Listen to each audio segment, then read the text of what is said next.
and welcome. It's another episode of Work for Work.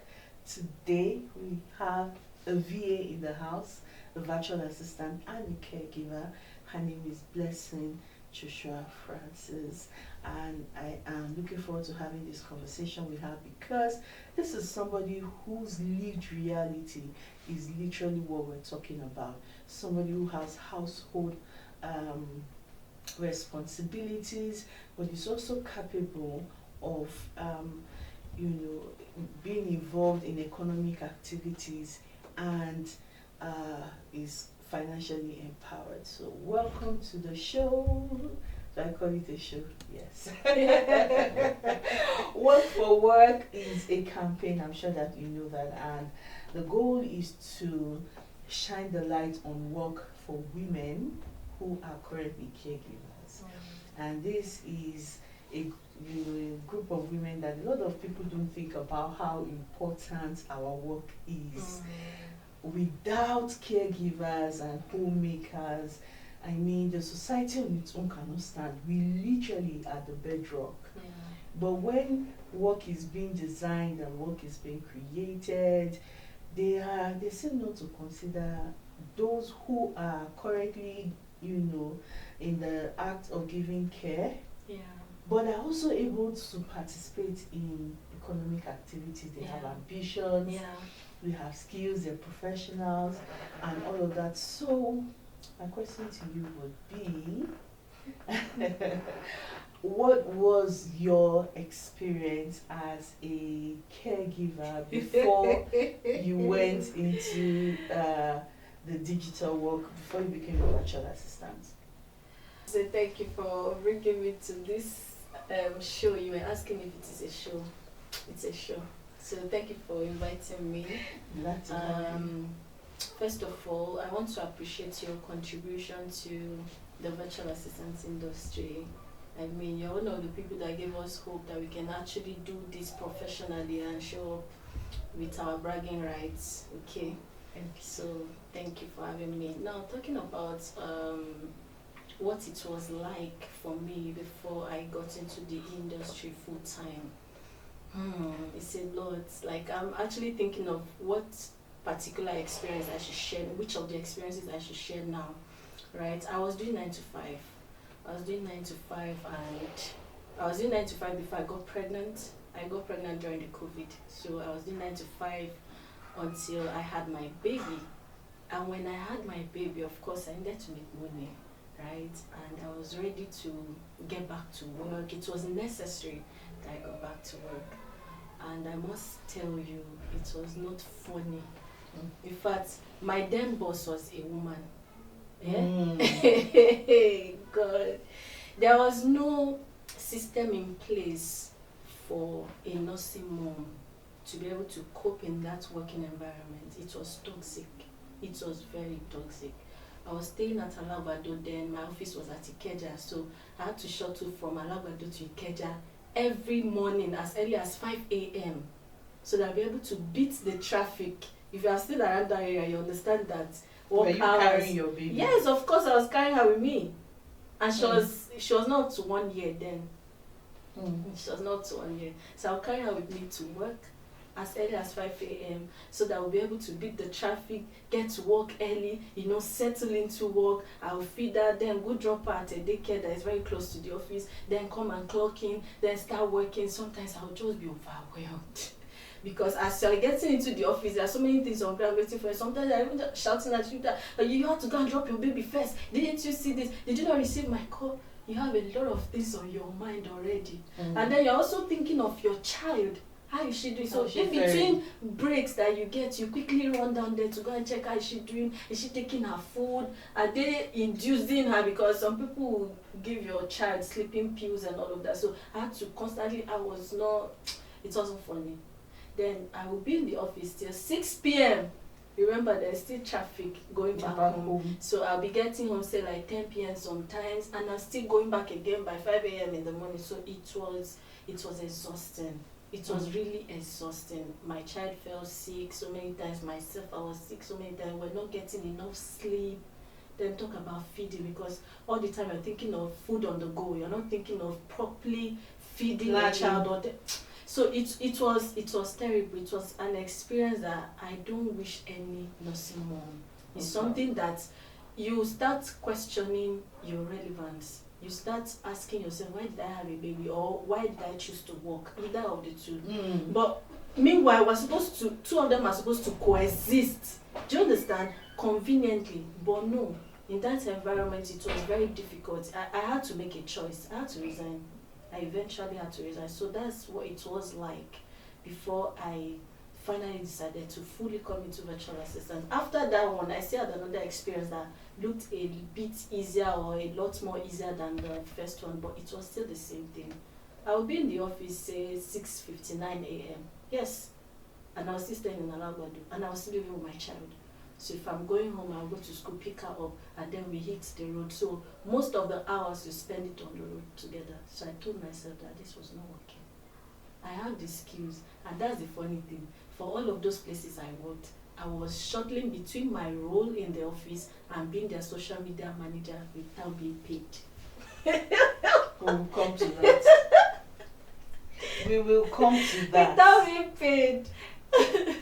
Oh my God. I had my eldest over 17 years ago. I think that's why I didn't remember that I had a similar experience. Wow. And then I was taking a lot of bikes because I needed to shuttle very, very quickly. Yeah. And which I was also exposing myself to. I could take a bike. Let's take a bike from Alansa to Alphabet. I did. Remember Gokada? Yeah. Gokada was my friend. And you know, my mom still resents my dad for asking her to stop working when she had me. And now this is my 44th year. Wow. So that's a lot. It's a long time to still be resenting somebody. Yeah. Because she really did want to have a career.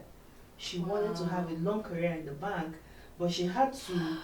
Yes, he told her, no, you can't take my baby to daycare. You have to stay back home.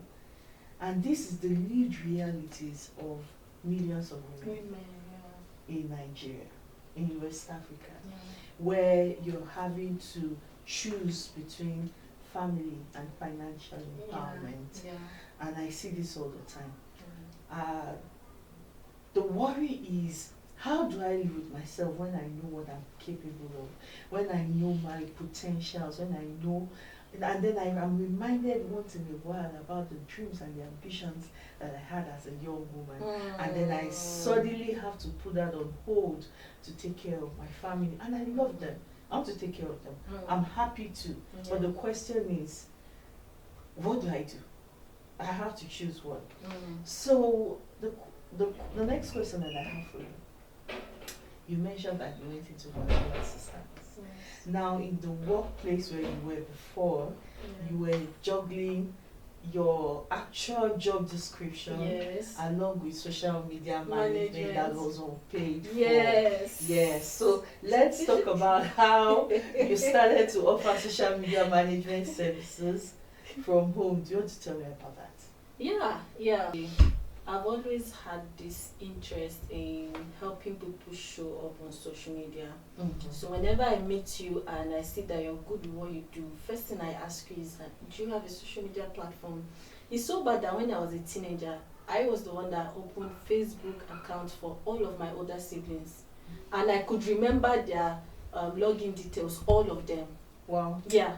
So when we have family gatherings and all of that, you know, those phones that we're using then now, I will help them take pictures. I will generate captions for them. Now we have languaging for it. Then there was nothing like that. Yes, we didn't know it was captions. Yes, so I will help them. We used to call it write-up. So I'll help them to generate write-ups that will fit the picture. Then I'll help you post. It's one phone now, so I will log into your account, post for you. Of course, with your consent, I would have shown you.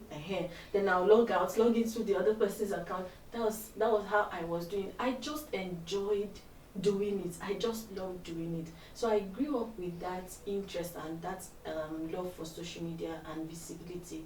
So that was what made me continue doing it for every organization I worked in when I was doing my 9 to 5. So I would always suggest to my bosses that, okay, this thing we're doing, we can actually get more audience or engagement when we put it out on social media. We'll reach more people that we are doing just being in the office. So I remember that place I worked, where I said my boss was a woman, when she saw me design on Canva, it wasn't a pro Canva account, but I was able to make something meaningful out of a design. She now started giving me tasks. It now became my duty all of a sudden. She started giving me responsibility. Oh, you must get this design done by so time. That was when I knew that I actually had a value. Do you understand? That I could actually monetize outside of this. So when I come on social media, I see people talk about these things. I didn't really understand how I stood a chance of becoming who they were as at then. See myself at my level then. So I didn't see that. I couldn't reconcile the two. I didn't know how to bridge the gap. So I knew that I have the interest, I have the skill, but I didn't know how to professionally harness what I have and to package it in a way that it can be monetized. Until I met one coach, Banke Adebayo. So one of the things that got me intrigued, or should I say interested, in this particular woman that is looking at me right now, right, is how she was able to build a system and a structure out of her own personal story. So that was it for me, right? The story was not a limitation. Instead, it became an inspiration for her. And it was that story she was selling out courses, products online. And I'm looking at her and I'm wondering, okay, so what's your own story? Do you understand? What's your own story? So that was when I told myself that if this person can do this, like she was homebound, you are not homebound. Your own issue is that there is no time. Your time is being squeezed and choked out of you. So you cannot. You are put in a position where you have to choose between nurturing and being financially empowered. So that was my own. So it's not that I was actually sick or anything as tough as Coach Banke's own. So I had to make something out of my story. So that was when I think I remember I reached out through my husband to volunteer to do a course with Coach Banke, and that was it. So it's not that I didn't have a skill. I had a skill. I didn't have the languaging. I didn't have the professional portfolio. I didn't know how to show up confidently. And I remember back then, one of the things Coach Banke always says, embody this role. Do you understand? Don't allow people to shame you and tell you that what is virtual assistant, what are you doing, go and get a job. And people were saying that. Yeah. But it didn't make sense to me until I got fully immersed into the industry. So that was when I understood that, okay, this is what she's talking about. So when they come and say, what is virtual assistant? Is that even a job? Is that even a role? And I'm like, hello, do you know the brands I'm giving visibility to? Don't even do that. So that was it for me. Meeting Coach Banke was like the game changer for me. It gave me the picture that I didn't know I had in my head. It gave me the possibility, it made me see the possibility of becoming formidable in this industry, because it has been there, right? I just needed someone to tweak it. So that was it for me. I'll take my flowers. Please do, take your garden. Thank you. So the question is, does the labor really end? Now we're talking about your ability to be financially empowered, but also able to care and focus on your home activities, so your young family is not neglected, but you're also fulfilling your professional aspirations, and you have money, you're able to utilize a skill that you have and that you enjoy. But the question is flexible work really flexible?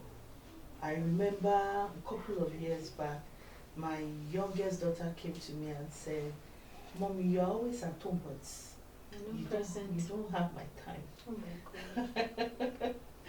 And it was a wake-up call, because here I was consistently at home, I was working from home, but then I was always busy. I had clients, I had tasks. Yeah. And so I started to look at it and say, how flexible is it? So now that I'm at home and I'm working virtually, am I really still available? Yeah, present. So I'm curious to know what other labor, what other things you have to do in order to show up. Even though now you're able to work from home, and your family has your time, so to speak. Yeah, is it really, really flexible? Okay. To be very honest, it is not flexible as the way we see it or we assume. Okay, I remember telling one of my interns that when you see all those adverts on the streets of social media that tells you work from home and earn in dollars, you probably think that you need to cross your leg like the way I did mine now, and it does be raining dollar bills in your account, but it doesn't work like that, right? It doesn't work like that. One of the things that I have learned over time in the industry is that time is very expensive. Yes, time is very, very expensive. So you might wake up today and feel like, oh, it's just to design graphics, all right? But I can guarantee you that you sit on your system and before you know it is 9 p.m. and you've done nothing You've not else. cooked, Yes. you've not attended to your child, you've not done laundry, you wanted to do that day, and yet you're not done with the graphics. So that's another thing. So time is very expensive. So what did I do? Yeah, I struggled a few times before I could get control of my time. I could literally say, okay, I have control of my time. This is what I'm doing now, and I will do it, and I'll finish it, and move to the next, right? So I'm saying that so that anybody that is listening to me right now will not feel like, oh, I don't have it all together, oh, I'm still behind. Like, yeah, we are all in this together. So it's something you continue uncovering, you continue understanding, you continue making adjustments where necessary as you grow. Because when we are talking about the home front, things change. So you have to make adjustments for that. And at the same time, you have to show for your clients in a way that you don't lose where you're earning from, right? So have that at the back of your mind that it's not something that everybody has it completely figured out. Yeah. You keep growing, you keep evolving. However, there are some standards that you should set for yourself. Which one of it is that you should have a workspace for yourself, so that the way you are committed to your 9 to 5, you know how once you wake up, you already know, get breakfast done, get your children ready because you're going to work. Have that same mindset. I still do it till now. My daughter is 5 years old now. So if I'm dressing her up for school runs in the morning, I'm having my bath. I'm talking 5 a.m. in the morning. I'm having my bath at that time. So as she's taking breakfast and doing everything, once she's off to school, if I need to eat or I need to do anything, I get it done, because I know once it's 9 a.m., it's on my calendar, it's on my alarm. Once it's 9 a.m., it's resumption time. I go to my workstation. So that way, I can be able to time my most productive hours. Yes. So I know that, okay, from 9 to, say, 1, I am most productive. I'm mostly productive. So I can see that, okay, graphics is more time consuming. Let me do graphics at that time. Posting is just easy, and engaging on the post I've made is more easy. I can lie down on my bed and do that one. So maybe when I want to take my nap, I can do that. So learning how your schedule works, learning your family dynamics will help you to be able to schedule your time, your work time, according to your most productive hours, and then also understanding that you are evolving and being patient with yourself. Gradually you find out that you are doing what you want to do, what you love to do, and you are doing it excellently without any part of your life being neglected or suffering for the other to try. And I mean, you've come to a point that is a sore spot with a lot of people when it comes to digital work or virtual assistants. They kind of feel like it's not professional, it's just something you do from home just to kill Side time. hustle. Yes, exactly. And I just kind of like how you deviated into that, because it establishes that where it is being carried out is not necessarily the issue. It is still professional services, and it still needs dedication, it still needs skills, and you can earn um, what you should earn. Yes. Yeah, so where you're offering the service from does not Does not necessarily count. matter. Thank you for establishing that. I remember at the time during my fifth or sixth year offering virtual assistant services, we had light issues, and we didn't have light during the day. We put on the gen at night, so most of my productive work was had to happen in the evening. So why am I saying this? The question is, how can it get better? Some of the issues that work from home professionals experience have to do with amenities, Yes. have to do with so what's that one thing, if you could think about one thing that could change right now, that could help you with your work from home service, that could make it a lot easier for you, what would it be? When you ask me that, my mind is going to so many things now. Okay, so where I stay currently, I'm privileged to have power supply constantly. Okay, but there's something that can still frustrate your work, and that is network. Yes. There was this particular day that network made me cry, like literally cry, recently, because I was switching from Airtel to MTN to Glo. And I'm not saying maybe just data. I use Wi-Fi. I do monthly subscription, unlimited. I was stranded. I downloaded one design from 11 p.m. till 6 a.m. the next morning. I'm telling you, it was that bad. I was just crying because the person that needed the design was waiting for me, and there was no explanation I could give that was making sense. Because you send me WhatsApp messages delivering, and I'm responding, and yes, I'm telling you that I'm having network issue. So I feel like, I don't know if virtual assistants can have their own network. Does that even make sense? But sincerely, because when we talk about power supply, I mean, you can get generator, there are innovations and inventions now that allow you to have access to maybe solar and anything. You can even go to all these workstations that you can pay for, that you have access to power supply for the period of time you want to stay there. So there are so many things you can do to navigate power supply. But you see, network, if it is on you, it's on you. There's nothing you want to do. But unless you want to start probably buying a new SIM card, start doing so. If we can have, like, especially in Nigeria, a more sustainable network that you can say it has a good coverage for wherever your location is, whether you're working from home or not. And also, if it can be affordable, because me now, I can afford unlimited. I remember back in the days when I could not afford it. I was an upcoming VA that I was just buying maybe 5 MB or 10 MB as at the time. So I know that there are some VAs that are still in that beginner level, that they are still managing their resources, trying to make do with what they have to also produce something very tangible and excellent. So if there's something that can be done about that, I mean, it will go a long way, because it's something that affects whether you are a professional VA, whether you are a CEO, you have interns working with you, or you are a freelancer VA that is just struggling and starting up. Network connection is for real. It's very, very real. It's very real. So I don't know how they do it outside of Nigeria, that they have stable network coverage. Please, I don't know how they do it. If something like that can be looked into, for the sake of we that we work from home, that work digitally, that do all this tech stuff, it will be amazing. And Nigeria can get to that point, right? We're waiting for that. Thank you for taking out the time to have this conversation with me. And I think it's just a good place to close, to end this. It is everybody's duty. We're going to have to contribute in different ways to ensure that women have the opportunity to work. That when you say you give women economic access, you really give them economic access.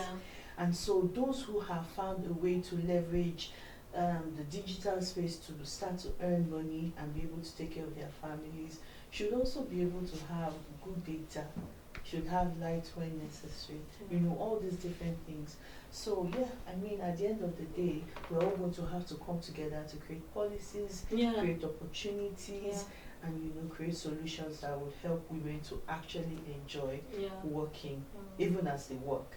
Because I mean, this is work for work campaign, so women should be able to, you know, we're working at home as caregivers, and then we also want to offer professional services. Yes, so we're hoping that things get better. And thank you so much, Percy, for coming. Thank you, Ma, for having me. I appreciate it. Thank you for what you're doing in this space, because we feel like we don't really have a voice as digital professionals. Let me use that word. We don't really have a voice. There are some people that are still relegating what we do, that still feel like, is it really something? What's there? But those people, they still need ads sometimes. They still need designs. They need social media. They still need social media presence. Yes, they do tech support. They do. Yes. They do. So if we have, sometimes when I think about government sectors like the women affairs, labor and all of that, sometimes I ask myself, what do they really do? Like, do they really think about us? Do we cross their minds? Like, we just hope that we'll have more people like you in places of authority, places that matter, places that can actually speak and advocate for us, right? That can make policies for us, policies that will be in our favor, that will give us room to thrive as caregivers and as professional service providers. I really look forward to a better policy that will make space for more women to be financially empowered and still be present at home. Thank you for what you do.